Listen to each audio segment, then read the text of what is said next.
सत श्री अकाल जी। तुसीं देख रहे हो पंजाब मिल यूएससी टीवी ते मैं सुरभि शर्मा एक और फिर तो हाजिर हो चुकी हाँ प्रोग्राम खबरनामा लैके। प्रोग्राम ਦੇ ਵਿੱਚ ਸਭ ਤੋਂ ਪਹਿਲੀ ਗੱਲ ਕਰਨ ਜਾ ਰਹੇ ਹਾਂ ਅਸੀਂ ਇਮੀਗ੍ਰੇਸ਼ਨ ਨੂੰ ਲੈ ਕੇ ਡੋਨਲਡ ਟਰੰਪ ਦੀ ਸਖਤੀ। ਇਹ ਸਖਤੀ ਇੰਨੀ ਜ਼ਿਆਦਾ ਹੋਣ ਲੱਗੀ ਹੈ ਕਿ ਹੁਣ ਡੋਨਲਡ ਟਰੰਪ ਜਿਹੜੇ ਨੇ ਕੁਝ ਖਾਸ ਪ੍ਰਬੰਧ ਕਰਨ ਲੱਗੇ ਨੇ। ਜੀ ਹਾਂ, ਆਪਣੇ ਸ਼ਹਿਰ ਦੇ ਵਿੱਚ ਟਰੰਪ ਵੱਲੋਂ ਹਜ਼ਾਰਾਂ ਫੌਜੀ ਜਿਹੜੇ ਨੇ ਤੈਨਾਤ ਕੀਤੇ ਜਾਣ ਲੱਗੇ ਨੇ। ਇਸ ਦੇ ਪਿੱਛੇ ਇੱਕ ਬਹੁਤ ਵੱਡਾ ਰੀਜ਼ਨ ਹੈ। ਇਸ ਦੇ ਨਾਲ ਹੀ ਤੁਹਾਨੂੰ ਦੱਸਾਂਗੇ ਕਿ ਕੈਨੇਡਾ ਦੇ ਵਿੱਚ ਇਮੀਗ੍ਰੇਸ਼ਨ ਨੂੰ ਲੈ ਕੇ ਇੱਕ ਬਦਲਾਅ ਹੋਇਆ। ਇਮੀਗ੍ਰੇਸ਼ਨ ਇਨ ਦਾ ਸੈਂਸ ਕਿ ਨਾਗਰਿਕਤਾ ਨੂੰ ਲੈ ਕੇ ਇੱਕ ਨਵਾਂ ਨਿਯਮ ਜਾਂ ਬਿੱਲ ਪੇਸ਼ ਕੀਤਾ ਗਿਆ ਹੈ ਜੋ ਕਿ ਭਾਰਤੀਆਂ ਅਤੇ ਹੋਰ ਪ੍ਰਵਾਸੀਆਂ ਨੂੰ ਫਾਇਦਾ ਦੇਵੇਗਾ। ਇਸ ਦੇ ਨਾਲ ਹੀ ਗਾਜ਼ਾ ਦੇ ਵਿੱਚ ਹੋਏ ਹਾਲਾਤ ਬਾਰੇ ਵੀ ਗੱਲ ਕਰਾਂਗੇ ਕਿ ਕਿਵੇਂ ਹਾਲਾਤ ਬਣ ਚੁੱਕੇ ਨੇ। ਪਰ ਸਭ ਤੋਂ ਪਹਿਲਾਂ ਆਪਾਂ ਸ਼ੁਰੂ ਕਰਦੇ ਹਾਂ ਜੀ ਡੋਨਲਡ ਟਰੰਪ ਤੋਂ, ਜਿੱਥੇ ਕਿ ਅਮਰੀਕਾ ਦੇ ਵਿੱਚ ਉਹਨਾਂ ਨੇ ਇੱਕ ਨਵਾਂ ਬਦਲਾਅ ਲਿਆ ਕੇ ਆਉਣ ਦੀ ਕੋਸ਼ਿਸ਼ ਕੀਤੀ ਹੈ। ਇਮੀਗ੍ਰੇਸ਼ਨ ਛਾਪਿਆਂ ਨੂੰ ਲੈ ਕੇ ਪਿਛਲੇ 2 ਦਿਨਾਂ ਤੋਂ ਅਮਰੀਕਾ ਦੇ ਲਾਸ ਐਂਜਲਸ ਵਿੱਚ ਵਿਰੋਧ ਪ੍ਰਦਰਸ਼ਨ ਚੱਲ ਰਹੇ ਹਨ। ਇਸ ਦੌਰਾਨ ਪ੍ਰਦਰਸ਼ਨਕਾਰੀਆਂ ਅਤੇ ਸੰਘੀ ਏਜੰਟਾਂ ਵਿਚਕਾਰ ਝੜਪਾਂ ਦੀਆਂ ਰਿਪੋਰਟਾਂ ਵੀ ਲਗਾਤਾਰ ਆ ਰਹੀਆਂ ਸਨ। ਇਸ ਨੂੰ ਦੇਖਦੇ ਹੋਏ ਹੁਣ ਰਾਸ਼ਟਰਪਤੀ ਡੋਨਲਡ ਟਰੰਪ ਨੇ 2000 ਨੈਸ਼ਨਲ ਗਾਰਡ ਸੈਨਿਕਾਂ ਦੀ ਤੈਨਾਤੀ ਦਾ ਐਲਾਨ ਕੀਤਾ ਹੈ। ਇਸ ਫੈਸਲੇ ਤੋਂ ਬਾਅਦ ਵਿਰੋਧ ਪ੍ਰਦਰਸ਼ਨ ਹਿੰਸਕ ਹੋਣ ਦੀ ਉਮੀਦ ਹੈ, ਕਿਉਂਕਿ ਪਹਿਲਾਂ ਤੋਂ ਹੀ ਵਿਰੋਧ ਪ੍ਰਦਰਸ਼ਨ ਹੋ ਰਹੇ ਸੀ ਜੋ ਛਾਪੇਮਾਰੀ ਕੀਤੀ ਜਾ ਰਹੀ ਸੀ ਉਸ ਨੂੰ ਲੈ ਕੇ। ਪਰ ਹੁਣ ਵਿਰੋਧ ਪ੍ਰਦਰਸ਼ਨਾਂ ਨੂੰ ਲੈ ਕੇ ਇੰਨੀ ਜ਼ਿਆਦਾ ਸਖਤੀ ਕੀਤੀ ਜਾ ਰਹੀ ਹੈ। ਇਹ ਉਮੀਦ ਜਤਾਈ ਜਾ ਰਹੀ ਹੈ ਕਿ ਆਉਣ ਵਾਲੇ ਸਮੇਂ ਦੇ ਵਿੱਚ ਇਹ ਹੋਰ ਹਿੰਸਾ ਦਾ ਰੂਪ ਧਾਰਨ ਕਰ ਸਕਦੇ ਨੇ। ਇਹ ਵਿਰੋਧ ਪ੍ਰਦਰਸ਼ਨ ਸ਼ੁੱਕਰਵਾਰ ਨੂੰ ਸ਼ੁਰੂ ਹੋਇਆ ਸੀ। ਲੋਕ ਟਰੰਪ ਪ੍ਰਸ਼ਾਸਨ ਦੇ ਇਮੀਗ੍ਰੇਸ਼ਨ ਛਾਪਿਆਂ ਦੇ ਫੈਸਲੇ ਤੋਂ ਨਾਰਾਜ਼ ਹਨ। ਪ੍ਰਦਰਸ਼ਨਕਾਰੀ ਮੈਕਸੀਕਨ ਝੰਡੇ ਦਿਖਾ ਕੇ ਵਿਰੋਧ ਪ੍ਰਦਰਸ਼ਨ ਕਰ ਰਹੇ ਹਨ ਅਤੇ ਭਾਰੀ ਨਾਅਰੇਬਾਜ਼ੀ ਵੀ ਹੋ ਰਹੀ ਹੈ।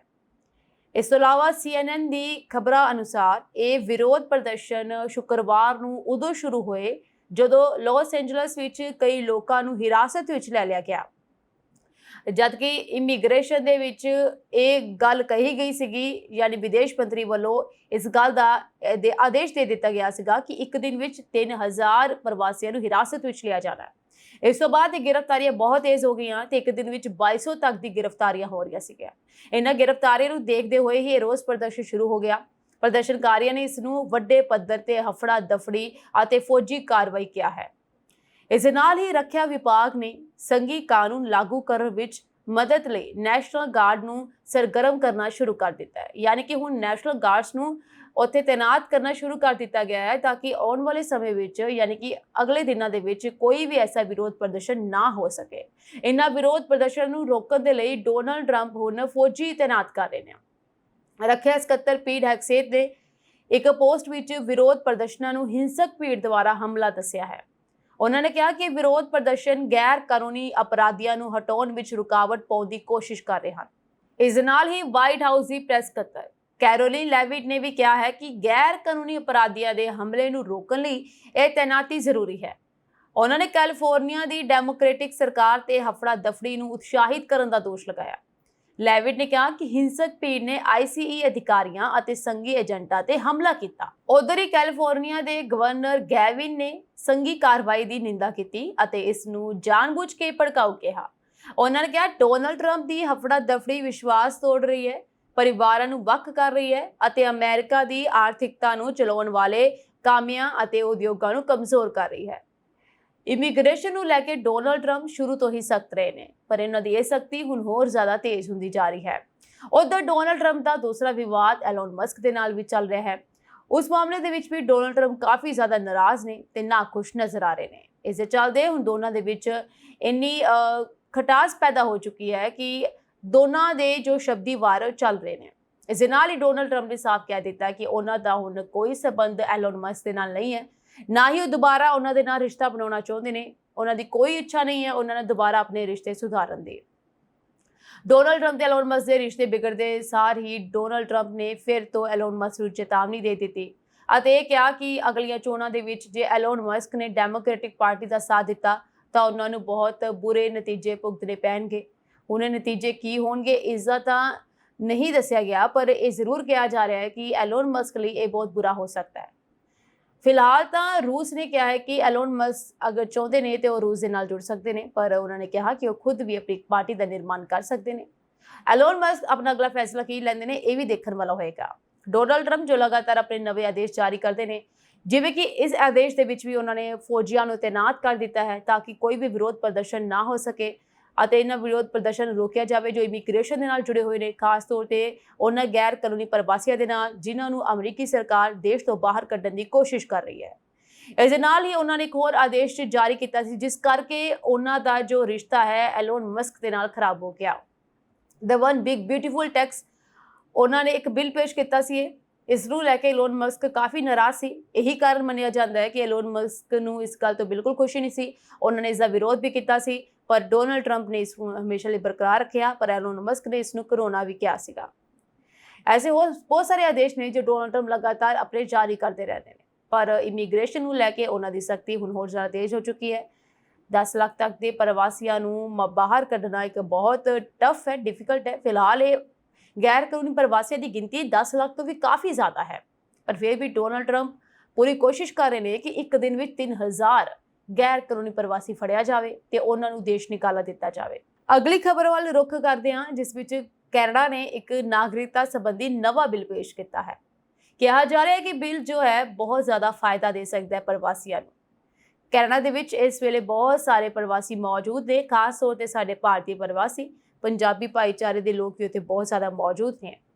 ਹਰ ਕਿਸੇ ਨੂੰ ਉੱਥੇ ਦੀ ਪੀਆਰ ਦੀ ਉਡੀਕ ਹੁੰਦੀ ਹੈ। ਪੀਆਰ ਦੇ ਲਈ ਬਹੁਤ ਸਾਰੇ ਲੋਕ ਅਪਲਾਈ ਕਰਦੇ ਨੇ, ਪਰ ਕੈਨੇਡਾ ਦੇ ਵਿੱਚ ਵੀ ਇਮੀਗ੍ਰੇਸ਼ਨ ਨਿਯਮ ਕਿਤੇ ਨਾ ਕਿਤੇ ਸਖਤ ਕੀਤੇ ਨੇ, ਜਿਸ ਕਰਕੇ ਬਹੁਤ ਸਾਰੇ ਲੋਕਾਂ ਦਾ ਸੁਪਨਾ ਟੁੱਟਿਆ ਵੀ ਹੈ।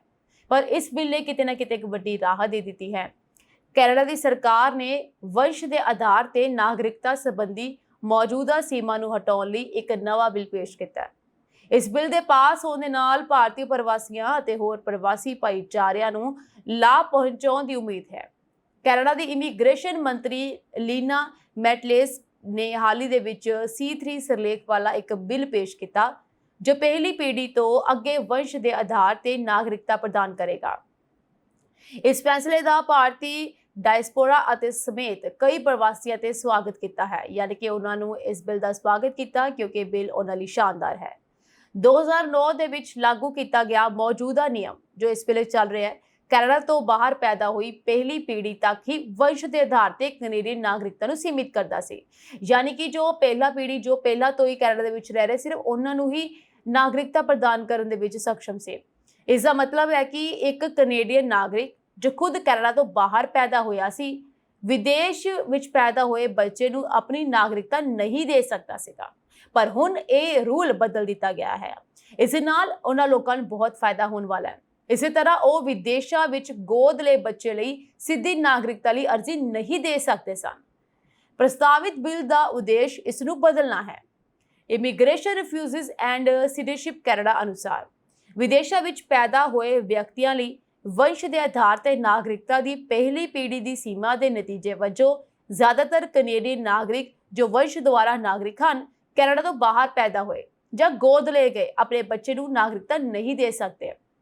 ਇਸ ਕਰਕੇ ਇਸ ਬਿੱਲ ਦੇ ਥਰੂ ਹੁਣ ਅਗਰ ਕੋਈ ਕੈਨੇਡਾ ਦਾ ਨਾਗਰਿਕ ਹੈ, ਅਗਰ ਉਹ ਬਾਹਰ ਜੰਮਿਆ ਹੈ ਅਤੇ ਉਸਨੇ ਬਾਹਰੋਂ ਕੋਈ ਬੱਚਾ ਗੋਦ ਵੀ ਲਿਆ ਹੈ ਤਾਂ ਉਸ ਨੂੰ ਵੀ ਨਾਗਰਿਕਤਾ ਮਿਲ ਸਕਦੀ ਹੈ। ਸੋ ਇਹ ਨਵਾਂ ਬਿੱਲ ਪੇਸ਼ ਕੀਤਾ ਗਿਆ ਹੈ ਅਤੇ ਬਹੁਤ ਜਲਦ ਹੈ ਇਸ ਬਿੱਲ ਨੂੰ ਲਾਗੂ ਵੀ ਕਰ ਦਿੱਤਾ ਜਾਏਗਾ, ਜਿਸ ਨਾਲ ਸਾਰੇ ਉਹਨਾਂ ਪ੍ਰਵਾਸੀਆਂ ਨੂੰ ਇੱਕ ਵੱਡੀ ਰਾਹਤ ਮਿਲੇਗੀ ਜੋ ਇਸ ਤਰੀਕੇ ਦੇ ਨਾਲ ਜਾਂ ਫਿਰ ਜਿਨ੍ਹਾਂ ਨੂੰ ਨਾਗਰਿਕਤਾ ਲੈਣ ਵਿੱਚ ਦਿੱਕਤ ਆ ਰਹੀ ਸੀਗੀ, ਜਿਨ੍ਹਾਂ ਦੇ ਬੱਚੇ ਜਾਂ ਫਿਰ ਜੋ ਆਪ ਕੈਨੇਡੀਅਨ ਹੋ ਕੇ ਵੀ ਕੈਨੇਡਾ ਤੋਂ ਬਾਹਰ ਰਹਿ ਰਹੇ ਸਨ। ਇਸ ਦੇ ਨਾਲ ਹੀ ਗੱਲ ਕਰਦੇ ਹਾਂ ਦਿੱਲੀ ਹਵਾਈ ਅੱਡੇ ਦੀ। ਦਿੱਲੀ ਤੋਂ ਬਹੁਤ ਸਾਰੇ ਲੋਕ ਜਿਹੜੇ ਨੇ ਵਿਦੇਸ਼ਾਂ ਦੇ ਲਈ ਆਪਣੀ ਹਵਾਈ ਯਾਤਰਾ ਕਰਦੇ ਨੇ, ਫਲਾਈਟਸ ਬੁੱਕ ਕਰਦੇ ਨੇ। ਦਿੱਲੀ ਹਵਾਈ ਅੱਡਾ ਭਾਰਤ ਦਾ ਇੱਕ ਬਹੁਤ ਮੇਨ ਹਵਾਈ ਅੱਡਾ ਹੈ ਜਿੱਥੋਂ ਬਹੁਤ ਸਾਰੇ ਰੂਟ ਜੁੜੇ ਹੋਏ ਨੇ, ਜਿਸ ਕਰਕੇ ਦਿੱਲੀ ਹਵਾਈ ਅੱਡੇ ਤੇ ਹਮੇਸ਼ਾ ਹੀ ਯਾਤਰੀਆਂ ਦੀ ਭੀੜ ਦੇਖਣ ਨੂੰ ਮਿਲਦੀ ਹੈ। ਪਰ ਦਿੱਲੀ ਹਵਾਈ ਅੱਡੇ ਤੇ ਹੁਣ ਤੁਹਾਨੂੰ ਭੀੜ ਘੱਟ ਦੇਖਣ ਨੂੰ ਮਿਲੇਗੀ ਕਿਉਂਕਿ 3 ਮਹੀਨਿਆਂ ਦੇ ਲਈ 100 ਤੋਂ ਵੱਧ ਉਡਾਨਾਂ ਰੱਦ ਕਰ ਦਿੱਤੀਆਂ ਗਈਆਂ ਨੇ। ਜੀ ਹਾਂ, ਸੋ ਜੇਕਰ ਤੁਸੀਂ ਜਲਦੀ ਹੀ ਦਿੱਲੀ ਹਵਾਈ ਅੱਡੇ ਤੋਂ ਉਡਾਨ ਲੈ ਕੇ ਕਿਤੇ ਜਾਣ ਦੀ ਯੋਜਨਾ ਬਣਾ ਰਹੇ ਹੋ ਤੇ ਇਹ ਖਬਰ ਤੁਹਾਡੇ ਲਈ ਬਹੁਤ ਮਹੱਤਵਪੂਰਨ ਹੈ। 15 ਜੂਨ ਤੋਂ ਇੰਦਰਾ ਗਾਂਧੀ ਅੰਤਰਰਾਸ਼ਟਰੀ ਹਵਾਈ ਅੱਡੇ ਤੇ ਕੁਝ ਬਦਲਾਅ ਹੋਣ ਜਾ ਰਹੇ ਨੇ, ਜਿਸ ਕਰਕੇ ਇਹ ਫੈਸਲਾ ਲਿਆ ਗਿਆ ਹੈ ਜਿਸ ਵਿੱਚ 100 ਉਡਾਨਾਂ ਰੱਦ ਕੀਤੀਆਂ ਜਾਣਗੀਆਂ। ਇਸ ਬਦਲਾਅ ਦੇ ਨਾਲ ਯਾਤਰੀਆਂ ਨੂੰ ਕੁਝ ਅਸੁਵਿਧਾ ਹੋ ਸਕਦੀ ਹੈ ਜਾਂ ਫਿਰ ਯਾਤਰੀਆਂ ਨੂੰ ਕਿਸੇ ਹੋਰ 에ਅਰਪੋਰਟ ਦਾ ਸਹਾਰਾ ਲੈਣਾ ਪੈ ਸਕਦਾ ਹੈ। 15 ਜੂਨ ਤੋਂ ਅਗਲੇ 3 ਮਹੀਨਿਆਂ ਤੱਕ ਦਿੱਲੀ ਹਵਾਈ ਅੱਡੇ ਤੇ ਹਰ ਰੋਜ਼ ਲਗਭਗ 114 ਉਡਾਨਾਂ ਰੱਦ ਕੀਤੀਆਂ ਜਾਣਗੀਆਂ ਅਤੇ ਲਗਭਗ 86 ਉਡਾਨਾਂ ਦਾ ਸਮਾਂ ਬਦਲਿਆ ਜਾਵੇਗਾ, ਜਿਸ ਨਾਲ ਲੋਕਾਂ ਨੂੰ ਭਾਰੀ ਸਮੱਸਿਆ ਦਾ ਸਾਹਮਣਾ ਕਰਨਾ ਪੈ ਸਕਦਾ ਹੈ। ਇਹ ਦਿੱਲੀ ਹਵਾਈ ਅੱਡੇ ਦੇ ਇੱਕ ਰਨਵੇ ਦੀ ਮੁਰੰਮਤ ਕਾਰਨ ਕੀਤਾ ਜਾ ਰਿਹਾ ਹੈ। ਤੁਹਾਨੂੰ ਦੱਸ ਦਵਾਂ ਕਿ ਦਿੱਲੀ ਅੰਤਰਰਾਸ਼ਟਰੀ ਹਵਾਈ ਅੱਡਾ ਲਿਮਿਟਿਡ ਨੇ ਇਸ ਬਾਰੇ ਕਿਹਾ ਹੈ ਕਿ ਫੈਸਲਾ ਰਨਵੇ 1028 ਨੂੰ ਬਿਹਤਰ ਬਣਾਉਣ ਲਈ ਲਿਆ ਗਿਆ ਹੈ, ਤਾਂ ਜੋ ਭਵਿੱਖ ਵਿੱਚ ਉਡਾਨਾਂ ਦਾ ਸੰਚਾਲਨ ਬਿਹਤਰ ਹੋ ਸਕੇ ਅਤੇ ਲੋਕਾਂ ਨੂੰ ਇਨ ਫਿਊਚਰ ਕੁਝ ਸੁਵਿਧਾਵਾਂ ਮਿਲ ਸਕਣ। ਇਸ ਕਰਕੇ ਉਹ ਸੁਵਿਧਾ ਦੇਣ ਵਾਸਤੇ ਹੁਣ ਯਾਤਰੀਆਂ ਨੂੰ ਕੁਝ ਅਸੁਵਿਧਾ ਦਾ ਸਾਹਮਣਾ ਕਰਨਾ ਪੈ ਸਕਦਾ ਹੈ। ਦਿੱਲੀ ਹਵਾਈ ਅੱਡੇ ਤੋਂ ਯਾਤਰਾ ਕਰਨ ਵਾਲੇ ਯਾਤਰੀਆਂ ਨੂੰ ਸੁਝਾਅ ਦਿੱਤਾ ਗਿਆ ਹੈ ਕਿ ਉਹ ਆਪਣੀ ਉਡਾਨ ਨਾਲ ਸੰਬੰਧਿਤ ਸਾਰੀ ਜਾਣਕਾਰੀ ਪਹਿਲਾਂ ਤੋਂ ਹੀ ਚੈੱਕ ਕਰ ਲੈਣ। ਐਸਾ ਨਾ ਹੋਵੇ ਕਿ 에ਅਰਪੋਰਟ ਪਹੁੰਚਦੇ ਸਾਰ ਉਹਨਾਂ ਨੂੰ ਪਤਾ ਚੱਲੇ ਕਿ ਉਹਨਾਂ ਦੀ ਫਲਾਈਟ ਜੋ ਹੈ ਉਹ ਰੱਦ ਹੋ ਚੁੱਕੀ ਹੈ। ਇਸ ਕਰਕੇ ਯਾਤਰੀਆਂ ਨੂੰ ਖਾਸ ਤੌਰ ਤੇ ਅਪੀਲ ਕੀਤੀ ਗਈ ਹੈ ਕਿ 에ਅਰਪੋਰਟ ਪਹੁੰਚਣ ਤੋਂ ਪਹਿਲਾਂ ਜਾਂ ਫਿਰ ਆਪਣੀ ਟਿਕਟ ਬੁੱਕ ਕਰਨ ਤੋਂ ਪਹਿਲਾਂ ਸਾਰੀ ਜਾਣਕਾਰੀ ਲਈ ਜਾਵੇ, ਚੰਗੇ ਤਰੀਕੇ ਨਾਲ ਚੈੱਕ ਕੀਤਾ ਜਾਵੇ ਕਿ ਉਹਨਾਂ ਦੀ ਉਡਾਨ ਦਿੱਲੀ ਹਵਾਈ ਅੱਡੇ ਤੋਂ ਉਡਾਨ ਭਰੇਗੀ ਜਾਂ ਨਹੀਂ ਭਰੇਗੀ, ਜੋ ਕਿਸੇ ਵੀ ਤਰ੍ਹਾਂ ਦੀ ਪਰੇਸ਼ਾਨੀ ਤੋਂ ਬਚਿਆ ਜਾ ਸਕੇ। ਇਸ ਕਰਕੇ ਐਸੀ ਚੈਕਿੰਗ ਕਰਨੀ ਬਹੁਤ ਜ਼ਿਆਦਾ ਜ਼ਰੂਰੀ ਹੈ। ਸੋ ਤੁਹਾਨੂੰ ਦੱਸਵਾਂ ਕਿ ਕਿਸ ਰਨਵੇ ਨੂੰ ਅਪਡੇਟ ਕੀਤਾ ਜਾ ਰਿਹਾ ਹੈ। ਦਿੱਲੀ ਦੇ ਇੰਦਰਾ ਗਾਂਧੀ ਅੰਤਰਰਾਸ਼ਟਰੀ ਹਵਾਈ ਅੱਡੇ ਦੇ 4 ਰਨਵੇ ਵਿੱਚੋਂ ਇੱਕ ਨੂੰ 15 ਸਤੰਬਰ ਤੱਕ ਬੰਦ ਕੀਤਾ ਜਾ ਰਿਹਾ ਹੈ, ਕਿਉਂਕਿ ਰਨਵੇ ਦੇ ਇੰਸਟਰੂਮੈਂਟ ਲੈਂਡਿੰਗ ਸਿਸਟਮ ਨੂੰ ਅਪਡੇਟ ਕੀਤਾ ਜਾ ਰਿਹਾ ਹੈ। ਇਸ ਅਪਗ੍ਰੇਡ ਤੋਂ ਬਾਅਦ ਰਨਵੇ ਨੂੰ CAT CAT 3 ਮਿਆਰਾਂ ਅਨੁਸਾਰ ਤਿਆਰ ਕੀਤਾ ਜਾਵੇਗਾ, ਤਾਂ ਜੋ ਸੰਘਣੀ ਧੁੰਦ ਜਾਂ ਘੱਟ ਦ੍ਰਿਸ਼ਟੀ ਵਾਲੀਆਂ ਸਥਿਤੀਆਂ ਵਿੱਚ ਵੀ ਜਹਾਜ਼ ਸੁਰੱਖਿਅਤ ਢੰਗ ਨਾਲ ਉਤਰ ਸਕਣ। ਇਹਨਾਂ ਰਨਵੇ ਨੂੰ ਅਪਗ੍ਰੇਡ ਕਰਨਾ ਬਹੁਤ ਜ਼ਰੂਰੀ ਹੈ, ਪਰ ਹੁਣ ਸਵਾਲ ਇਹ ਹੁੰਦਾ ਹੈ ਕਿ ਰਨਵੇ ਅਪਗ੍ਰੇਡ ਹੁੰਦਾ ਕੀ ਹੈ। ਬਹੁਤ ਸਾਰੇ ਅਪਗ੍ਰੇਡ ਤੁਸੀਂ ਸੁਣੇ ਹੋਣਗੇ, ਪਰ ਇੱਕ ਰਨਵੇ ਅਪਗ੍ਰੇਡ ਵੀ ਹੁੰਦਾ ਹੈ। ਦਿੱਲੀ ਅੰਤਰਰਾਸ਼ਟਰੀ ਹਵਾਈ ਅੱਡਾ ਲਿਮਟਿਡ ਦੇ CEO ਵਿਜੇ ਕੁਮਾਰ ਨੇ ਇਸ ਬਾਰੇ ਕਿਹਾ ਹੈ। ਉਹਨਾਂ ਨੇ ਕਿਹਾ ਕਿ ਸਰਦੀਆਂ ਵਿੱਚ ਧੁੰਦ ਕਾਰਨ ਹੋਣ ਵਾਲੀਆਂ ਸਮੱਸਿਆਵਾਂ ਨੂੰ ਧਿਆਨ ਵਿੱਚ ਰੱਖਦੇ ਹੋਏ ਰਨਵੇ ਨੂੰ ਕੁਝ ਸਮੇਂ ਲਈ ਬੰਦ ਕਰਨਾ ਜ਼ਰੂਰੀ ਹੈ। ਉਹਨਾਂ ਨੇ ਕਿਹਾ ਕਿ ਇਸ ਅਪਗ੍ਰੇਡ ਰਾਹੀਂ ਅਸੀਂ ਇਹ ਯਕੀਨੀ ਬਣਾਉਣਾ ਚਾਹੁੰਦੇ ਹਾਂ ਕਿ ਆਉਣ ਵਾਲੇ ਸਮੇਂ ਵਿੱਚ ਉਡਾਨ ਸੰਚਾਲਨ ਵਧੇਰੇ ਸੁਰੱਖਿਅਤ ਅਤੇ ਬਿਨਾਂ ਕਿਸੇ ਰੁਕਾਵਟ ਦੇ ਚੱਲ ਸਕਣ, ਖਾਸ ਕਰਕੇ ਘੱਟ ਦ੍ਰਿਸ਼ਟੀ ਵਾਲੇ ਮੌਸਮ ਵਿੱਚ ਵੀ, ਯਾਨੀ ਕਿ ਮੌਸਮ ਨੂੰ ਆਪਣੇ ਅਨੁਕੂਲ ਕਰਨ ਵਾਸਤੇ ਮੌਸਮ ਦੇ ਵਿੱਚ ਕਿਸੇ ਵੀ ਤਰੀਕੇ ਦੀ ਕੋਈ ਦਿੱਕਤ ਨਾ ਆ ਸਕੇ। ਇਸ ਕਰਕੇ ਇਹਨਾਂ ਨੂੰ ਅਪਗ੍ਰੇਡ ਕੀਤਾ ਜਾ ਰਿਹਾ ਹੈ। ਰਨਵੇ 1028 ਨੂੰ ਪਹਿਲਾਂ ਅਪ੍ਰੈਲ ਵਿੱਚ ਮੁਰੰਮਤ ਲਈ ਬੰਦ ਕੀਤਾ ਗਿਆ ਸੀ, ਪਰ ਉਸ ਸਮੇਂ ਯਾਤਰੀਆਂ ਦੀ ਜ਼ਿਆਦਾ ਗਿਣਤੀ ਅਤੇ ਉਡਾਨਾਂ ਦੀ ਮੰਗ ਕਾਰਨ ਇਸ ਨੂੰ ਦੁਬਾਰਾ ਖੋਲ੍ਹਣਾ ਪਿਆ।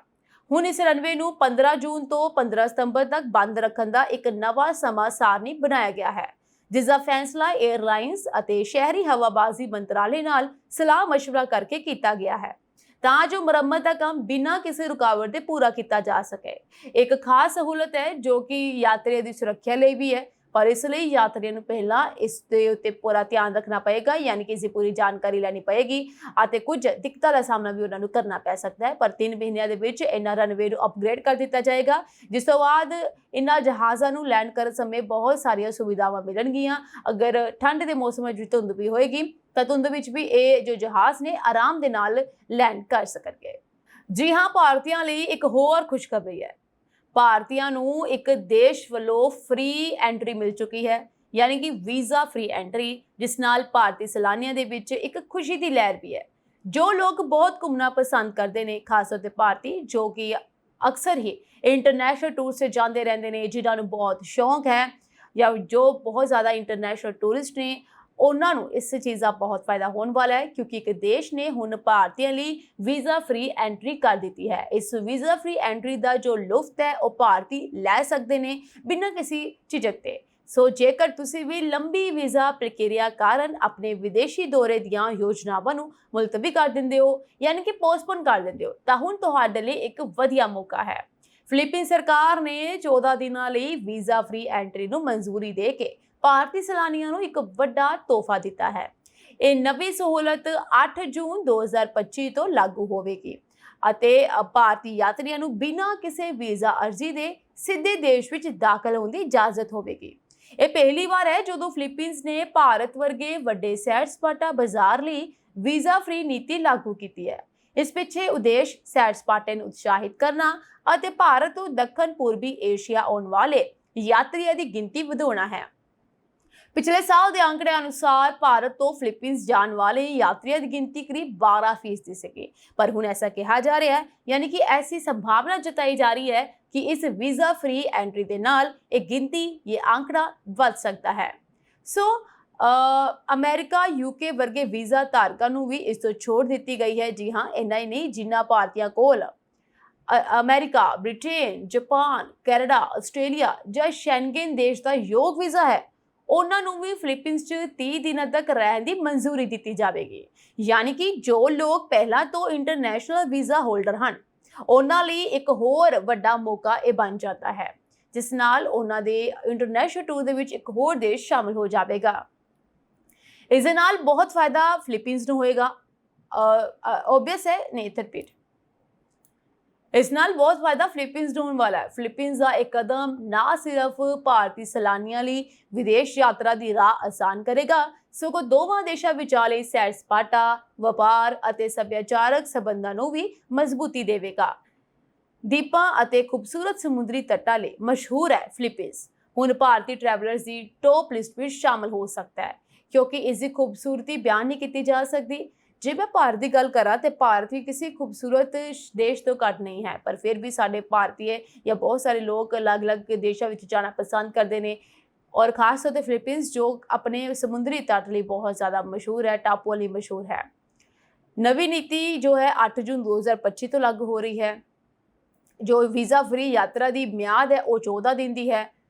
ਇਸ ਤੋਂ ਇਲਾਵਾ 30 ਦਿਨਾਂ ਤੱਕ ਦੀ ਵਾਧੂ ਮਨਜ਼ੂਰੀ ਮਿਲ ਸਕਦੀ ਹੈ ਹੋਰ ਦੇਸ਼ਾਂ ਦਾ ਵੀਜ਼ਾ ਹੋਵੇ ਤਾਂ। ਉਸ ਤੋਂ ਇਲਾਵਾ ਭਾਰਤੀ ਸੈਲਾਨੀਆਂ ਦੀ ਗਿਣਤੀ ਵਧਾਉਣਾ ਅਤੇ ਸੈਰ ਸਪਾਟੇ ਨੂੰ ਉਤਸ਼ਾਹ ਕਰਨਾ ਹੀ ਇੱਕ ਮੇਨ ਉਦੇਸ਼ ਹੈ ਇਸ ਦਾ। ਸੋ ਇੱਕ ਚੰਗੀ ਤੇ ਰਾਹਤ ਵਾਲੀ ਖਬਰ ਹੈ ਜੋ ਕਿ ਭਾਰਤੀਆਂ ਲਈ ਹੈ। ਸੋ ਹੁਣ ਗੱਲ ਕਰਦੇ ਹਾਂ ਗਾਜ਼ਾ ਦੀ। ਗਾਜ਼ਾ ਇੱਕ ਐਸਾ ਸ਼ਹਿਰ ਜਿੱਥੇ ਭੁੱਖ ਮਰੀ ਬਹੁਤ ਜ਼ਿਆਦਾ ਵੱਧ ਚੁੱਕੀ ਹੈ। ਇਸ ਸ਼ਹਿਰ ਦੇ ਵਿੱਚ ਹਾਲਾਤ ਇੰਨੇ ਜ਼ਿਆਦਾ ਬੱਤਰ ਹੋ ਚੁੱਕੇ ਨੇ ਕਿ ਤੁਹਾਨੂੰ ਖਾਣ ਪੀਣ ਲਈ ਵੀ ਤਰਸਣਾ ਪੈ ਰਿਹਾ, ਹਰ ਚੀਜ਼ ਲਈ ਤੁਹਾਨੂੰ ਤਰਸਾਇਆ ਜਾ ਰਿਹਾ। ਇਸ ਸਮੇਂ ਗਾਜ਼ਾ ਵਿੱਚ ਹਾਲਾਤ ਬਿਲਕੁਲ ਵੀ ਠੀਕ ਨਹੀਂ ਨੇ, ਔਰ ਇਸੇ ਹਾਲਾਤਾਂ ਦੇ ਚੱਲਦੇ ਕੁਝ ਲੋਕ ਇਸ ਦਾ ਬਹੁਤ ਫਾਇਦਾ ਵੀ ਚੁੱਕ ਰਹੇ ਨੇ।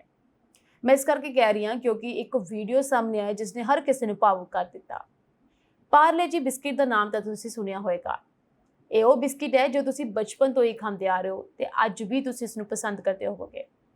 ਪਾਰਲੇ ਜੀ ਬਿਸਕਿਟ ਨੂੰ ਕੌਣ ਪਸੰਦ ਨਹੀਂ ਕਰਦਾ। ਬੱਚੇ ਤੋਂ ਲੈ ਕੇ ਬਜ਼ੁਰਗ ਤੱਕ ਇਸ ਨੂੰ ਖਾਇਆ ਜਾਂਦਾ ਹੈ। ਆਪਣੇ ਸਿਰਫ ਭਾਰਤ ਦੇਸ਼ ਵਿੱਚ ਹੀ ਪਾਰਲੇ ਜੀ ਬਹੁਤ ਫੇਮਸ ਨਹੀਂ ਹੈ, ਇਹ ਵਿਦੇਸ਼ਾਂ ਦੇ ਵਿੱਚ ਵੀ ਫੇਮਸ ਹੈ। ਸਾਡੇ ਭਾਰਤ ਦੇਸ਼ ਵਿੱਚ ਇਸ ਦੀ ਕੀਮਤ 5 ਰੁਪਏ ਹੈ, ਬਾਕੀ ਦੇਸ਼ਾਂ ਦੇ ਵਿੱਚ ਵੀ ਇਸ ਦੀ ਕੀਮਤ ਘੱਟ ਹੋ ਸਕਦੀ ਹੈ, ਪਰ ਗਾਜ਼ਾ ਵਰਗੇ ਸ਼ਹਿਰ ਦੇ ਵਿੱਚ ਇਸ ਦੀ ਕੀਮਤ ਬਹੁਤ ਜ਼ਿਆਦਾ ਹੈ, ਜਿਸ ਨੂੰ ਸੁਣ ਕੇ ਤੁਸੀਂ ਹੈਰਾਨ ਹੋ ਜਾਵੋਗੇ। ਗਾਜ਼ਾ ਦੇ ਵਿੱਚ ਜਿੰਨੇ ਰੁਪਏ ਦਾ ਬਿਸਕਿਟ ਮਿਲ ਰਿਹਾ ਹੈ ਤੁਸੀਂ ਸ਼ਾਇਦ ਕਦੇ ਵੀ ਨਾ ਲਵੋ। 5 ਰੁਪਏ ਦਾ ਉਹ ਪਾਰਲੇ ਜੀ ਬਿਸਕਿਟ ਜਿਸ ਨੂੰ ਅਸੀਂ ਆਮ ਸਮਝ ਕੇ ਖਾਂਦੇ ਹਾਂ ਜਾਂ ਫਿਰ ਡਿਸਟ੍ਰੀਬਿਊਟ ਕਰ ਦਿੰਦੇ ਕਈ ਵਾਰ ਜਾਂ ਫਿਰ ਹਮੇਸ਼ਾ ਆਪਣੇ ਨਾਲ ਉੱਦਾਂ ਹੀ ਰੱਖਦੇ ਹਾਂ, ਉਸ ਨੂੰ ਖਰੀਦਣਾ ਬਹੁਤ ਜ਼ਿਆਦਾ ਮਹਿੰਗਾ ਹੈ ਉੱਥੇ ਗਾਜ਼ਾ ਦੇ ਵਿੱਚ। ਪਾਰਲੇ ਜੀ ਜਿਸ ਤੋਂ ਬਿਨਾਂ ਸ਼ਾਮ ਦੀ ਚਾਹ ਅਧੂਰੀ ਲੱਗਦੀ ਹੈ, ਉਹ ਇੱਕ ਐਸਾ ਬਿਸਕਿਟ ਜੋ ਹਰ ਕਿਸੇ ਦਾ ਮਨਪਸੰਦ ਹੈ।